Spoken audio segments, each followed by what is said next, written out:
If we look back at history, what we find is that sometimes white women have played a terrifying role in the violence against black people. Because white women are dangerous and white women have always been dangerous. Non-white women cannot assume that a white woman is an ally.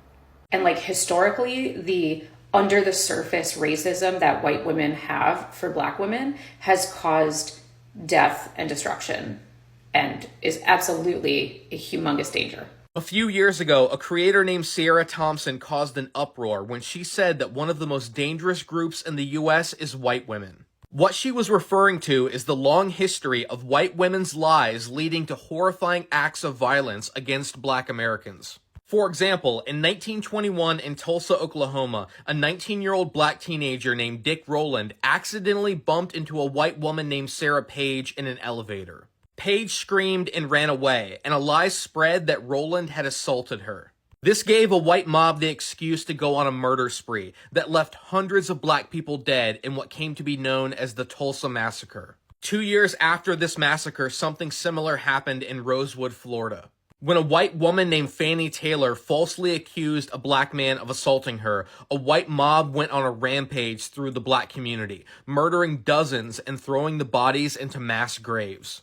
In 1955 in Mississippi, a white woman named Carolyn Bryant lied and told her husband that a black teenager named Emmett Till had tried to assault her. That night, Bryant's husband went out and kidnapped Emmett Till, tortured, and murdered him. Neither Carolyn Bryant nor her husband ever faced any consequences for their actions. This dark history is the reason why Sierra Thompson argued that white women can be so dangerous. And she was also responding to several cases across the country in the past few years where white women have called the police on black people, putting their lives in danger. For example, in 2020, a white woman called the police on a black man birdwatching in Central Park after he asked her to put her dog on a leash.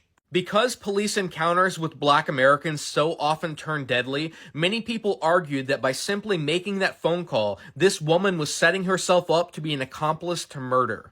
Wait a minute, before we continue, I think it's good to have some context. Now, this discussion has sparked strong reactions because this man is making a very controversial argument about white women, and many white women may strongly feel uncomfortable with what he is saying. But at the same time, he is not presenting his opinion by itself. I mean, he's pointing to documented historical events and arguing that they support his perspective. And whether you agree with his conclusions or you don't, it's okay, but I think it's important to hear the full argument before judging it. So yeah, brothers and sisters, let's continue watching and listen to the evidence and the examples he's presenting.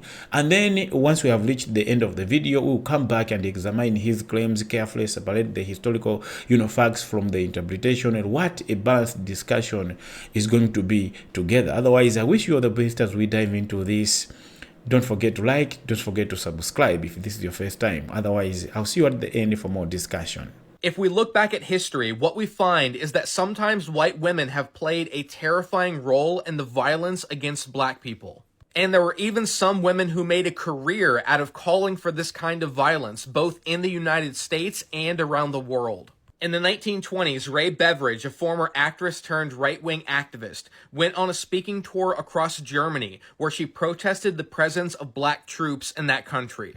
As part of the Versailles Treaty that ended World War I, the Rhineland in Germany became a demilitarized zone. And when the French army occupied that territory, they enlisted black soldiers from Senegal. People like Beveridge began a racist campaign calling for these black soldiers to be removed from Germany to protect white women. Her speeches were titled The Black Horror and The Black Shame. One way that she drummed up racist fears was by constantly warning about the threat of mixed-race children to the purity of the German race. During her tour of 25 German cities, Beveridge warned about the brutal cravings of these savage blacks for white women. In one speech, she said that the Negro has much less capacity to think, but much stronger sensual feelings than the white. She said that black beast with a wild erotic drive would assault white women, white girls, and white boys. She spread blatant lies about how the victims of this unregulated passion of black men would often be found close to death, their bodies torn through the brutal attacks, some of them with wounds from bites, which showed obviously how the wild black beast had fallen upon its victim. Every single time Beveridge gave a speech, she would include dozens of outright lies, such as that 60% of the children of mixed race were born with syphilis, or that in German brothels, every girl has to satisfy 10 black men every 3 hours. She even took propaganda photos like this one, where she held a well-nourished black child and a malnourished white child, trying to claim that black children were treated better than white children in Germany. During her speeches, Beveridge constantly used the N-word when describing black people, and she argued that the use by France of black troops on the Rhine was detrimental to the culture of the world. She instructed her listeners in Germany to solve this problem the same way that American men did in the South, by lynching. She told them, "Your weapons have been taken away from you, but there is always a rope and a tree. Take up the natural weapons used by our men of the South. Lynch. Hang every black who assaults the white race." Often crowds of 50,000 Germans would listen to these speeches, which Beveridge was paid extremely well for. Another white woman who called for the lynching of black men was the feminist Rebecca Latimer Felton from Georgia. In 1897, she warned that black men were roaming America with a license to degrade and debauch. During one speech in Georgia, Felton said, "If it needs lynching to protect white women's dearest possession from the ravening human beast, then I say lynch, 1,000 times a week if necessary." Now, it's important to note that these accusations of an epidemic of black men assaulting white women were completely false. In the 1890s, the anti-lynching activist Ida B. Wells conducted in-depth investigations into these charges. She found that in a majority of lynchings, the accusations of black men assaulting white women were false, and were only invented later as an excuse to justify this racist violence. The fact that white women played a key role in racism and white supremacy should come as no surprise. From the moment that enslaved Africans arrived in the Americas, white women were critical to the maintenance of slavery and white supremacy. In the book They Were Her Property, Stephanie E. Jones Rogers shows that white women employed management techniques that were as effective and brutal as those used by slave-owning men. White women actively participated in the slave market, profited from it, and used it for economic and social empowerment. The role of women in white supremacy hasn't gone away either. Ever since Trump won in 2016, many people have argued that his victory was rooted in white supremacy and racism. And white women played a key role in electing Trump in 2016 and 2024. Also, in the past few years, we've seen a disturbing rise in white women openly embracing anti-black racism and being proud of their potential to cause harm to black Americans. In 2018, Mississippi Senator Cindy Hyde-Smith told an audience that if she was invited to a public hanging, she'd be in the front row. Many people pointed out how disgusting this statement was, considering that Mississippi had the highest number of lynchings of black Americans in the country. For decades, 2 to 3 black people were publicly hanged or burned alive in Mississippi every week. In 2019, a white woman named Nancy Goodman was caught on camera calling a black woman a stupid N-word in a restaurant. When she was later asked about the incident, she said she would happily use that word again. More recently, a white woman named Shiloh Hendricks called a black child the N-word at a park in Minnesota. When she set up an online fundraiser, she raised over $600,000 from people who left comments like, "White unity will unite," "Whites stand strong," and "White rise." After this story spread around the world, a white woman named Lily Gaddis went on the Piers Morgan show, and she not only defended Shiloh Hendricks using this racial slur against a child, but she admitted that she frequently uses the N-word herself. When white women admit to using the N-word and take pride in their ability to weaponize their whiteness and put black lives in danger, they are following in a dark legacy in this country that goes back to the days of slavery and lynching. That's why it's been so disheartening to see some white women come on this app and talk about how they have black fatigue. Whenever any white person uses this phrase, we all know what they're really saying. Black fatigue is just another way of saying the N-word. And we've seen this kind of rebranding before. We saw how in the early 2000s, white people started using the word thug instead of the N-word. We've seen how racists used the term alt-right when they were really describing the same white supremacy this country has always dealt with. What's so troubling about this conversation around black fatigue is that it fits into a trend of white women gaining influence by using racist dog whistles. When people like Ray Beveridge spread her hatred in the 1920s, she reached thousands of people. Thanks to social media, the Ray Beveridges of today can spread their hate to millions. Now, I want to make it clear that by covering this information, I'm in no way saying that we should condemn all white women, or use this history to incite violence or hatred against any women. We can't change the past, but we can change how we act in the present and how we work together to build a better future. We have to stand up and condemn racism whenever we see it, no matter who it comes from. Because the only real fatigue comes from living in a country that is still poisoned by racism and division. The only way to move forward is united as one. Because white women are dangerous, and white women have always been dangerous. Non-white women cannot assume that a white woman is an ally. In the same way that us women cannot assume that a man is an ally and that he's a safe person, women of color have never been able to assume that we are an ally. We have shown historically that we are an ally when it benefits us and we need the numbers. Does this necessarily apply to you? Absolutely not. I don't know you. But if you take offense to this and you don't understand why I said it, or you don't understand the historical context, then that's on you. Beyond just not being an ally, white women have been dangerous historically because they have got black men killed. Black men have been lynched simply by a woman being uncomfortable, the black man around her. White women are dangerous because they refuse to learn. They refuse to accept and acknowledge their internal biases and their internal prejudices and their racism. An example of this just recently, actually going on still, I'm going to name names. There's a white woman on here that has a pretty big platform who said data centers should be put in the bad communities and leave the good communities' water alone, and specifically pointed out Flint. Here we are talking about Michigan again.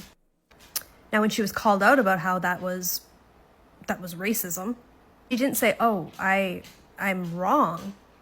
I need to look into this. I need to learn about this brand of racism and why I've internalized it so much and why I would think that it's okay. She blocked people.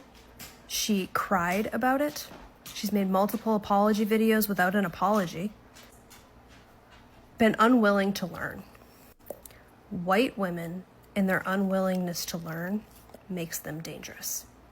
And it's important that we understand that and recognize it, and we acknowledge that it lives inside of us. There is systemic racism, and it's deep down inside of us, and we need to actively combat it. Turning our heads and shutting our eyes is not going to get us anywhere. White women are dangerous, and we need to accept that so that we can change it. So there was a really interesting video made by White Woman Whisperer. I tried to stitch it and the audio didn't record, so I'm going to try to record it again here. Tag her below because you should go watch her video. But she basically poses the question, or opens up this discussion, this bear versus man discussion, to black women in asking, okay, if you're in an office, who would you rather walk in, a white man or a white woman? And she said that the collective answer would be a white man. And a lot of women are getting offended. A lot of white women are getting offended because they're like, oh my gosh, what a man could do to you is so much worse than a woman. Like, this is divisive. But like, you're not getting it. The reason why black women would choose a white man over a white woman is for the same reason that women as a collective, especially white women, would choose the bear over the man. It is the danger you know versus the danger you don't. And like, historically, the under the surface racism that white women have for black women has caused death and destruction and is absolutely a humongous danger. Because black women know, like in our society, that a white woman's accounting of things will always be taken more seriously than a black woman's. So she has to have like a distance because of personal safety. Now, I've seen this play out in my real life. I live in the South. I go to a lot of like influencer functions with like large groups of people, and I can see the difference between women of color who know me and women of color who don't, and how they interact with me and like the guard that they have up. And that's not offensive to me because it's common sense. I absolutely expect them to be apprehensive of a white woman in the South because they don't know what they're getting. But just as the whole point of the bear versus man conversation is to make men understand that women are innately apprehensive and cautious around all men, the question that White Woman Whisperer was posing is to make white women understand the cautiousness that Black women have around white women. That sort of like being scared of me before I give them a reason not to is not offensive to me, because it is absolutely my responsibility to prove to these women that I am a safe person, not the other way around. You cannot like bully someone into trusting you with their personal safety. And that's a lesson for the men on the bear conversation too. Welcome back. Now, let's talk about it. Now, imagine for a second, imagine asking a Black woman, like, if you had to choose, would you walk into the office of a white woman or the office of a white man? Now, according to one of the white women featured in this video, many Black women would choose the white man's office. I mean, that's so surprising to hear. It's a surprising statement. Because after all, both people are strangers, but one is another woman. Okay, so why would somebody choose the office of a man instead of another woman? I thought they're all females. Well, that's the question these speakers have been trying to answer throughout this entire discussion. So yeah, whether you agree or you don't agree with them, I think they're not, they're not here to force people to believe, but they have laid out several historical examples and used those events to explain why they hold that view. Like, white people are dangerous. By the way, not all white people are like that. Now, let's look at the main arguments being discussed here. First, they argue that history contains documented cases where false accusations or claims involving some white women were followed by horrific violence against Black Americans, against Black people. Now, they believe those historical events continue to influence how many people, like how many people think about trust, about race, about safety today in the modern world today. Another thing, like the second argument they are raising, is that they argue that racial bias doesn't always appear in obvious ways. You may think they will appear in obvious ways, but no. I mean, according to the speakers in this video, unconscious prejudice can sometimes influence decisions, can influence, reactions and even encounters with law enforcement, whether people realize it or they don't realize. So I think it's so unfortunate that, it goes that way. Now, the third argument, people in this video argue that history matters because it shapes present day fears. Yes, it shapes how people are reacting to situations today. Now, the people in this video believe that generations of discrimination, generations of segregation and racial violence have left, lasting memories that still affect how some Black people assess risk today. So that's why that example came. Like, would the Black woman, choose to go into the office of a fellow woman, like the woman of a white man? I mean, a white woman, or the office of a white man, and surprisingly, Black woman chooses to go into the office of a white man instead of going to the office of a fellow white man, because people are relating to history and assess how they can, look at the risk that can follow. Now, fourth, they also argue that social media has given controversial opinions like a much larger audience. Now, according to several people in this video, ideas that once reached hundreds of thousands of people can now reach millions within a matter of hours. Now, they also argue that online discussions can amplify division, separation, while making it, much harder to separate historical evidence, personal opinion, and, emotional reactions. So I think we really need to be careful how we handle some things.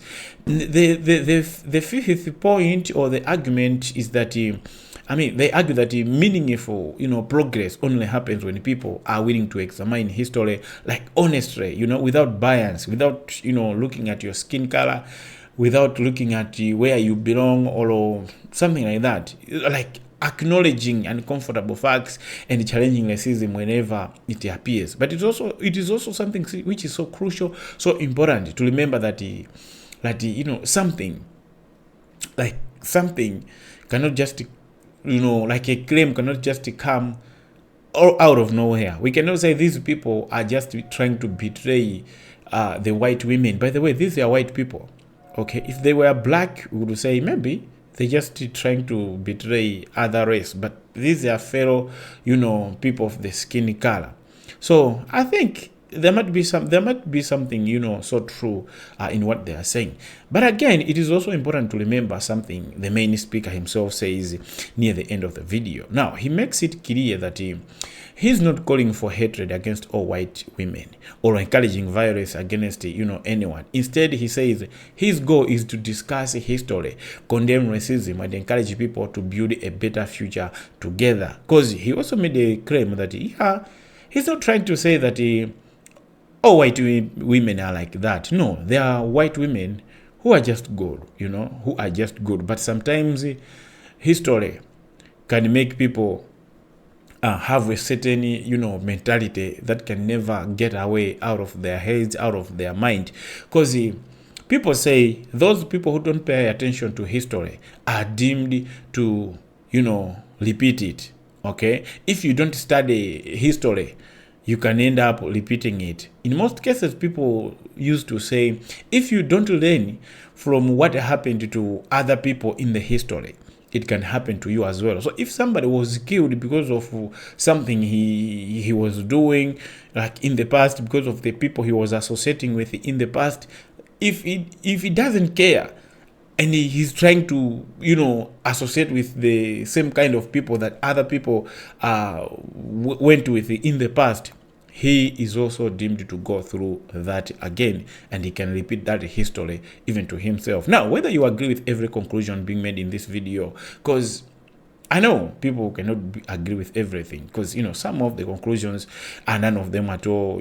That's entirely up to you. You just let's just discuss down in the comment section, because the important thing is to examine the evidence, think critically, and come to your own informed opinion. Don't just believe what these people are saying sometimes. But yeah, if they are using documented evidence, sometimes what they are saying has to be believed, but we are not forced. So what do you think about the arguments being made in this video? Do you believe these speakers make convincing cases, or you think they have interpreted history differently than you think it was supposed to be? Share your thoughts respectively down in the comment section, and I would really love to hear your different perspectives. And if this is your first time here, please don't forget to subscribe, and don't forget to turn on the notification and join us for more discussions, covering history, current events, and the conversations people are talking about. Otherwise, thanks for watching, and I'll see you in the next one.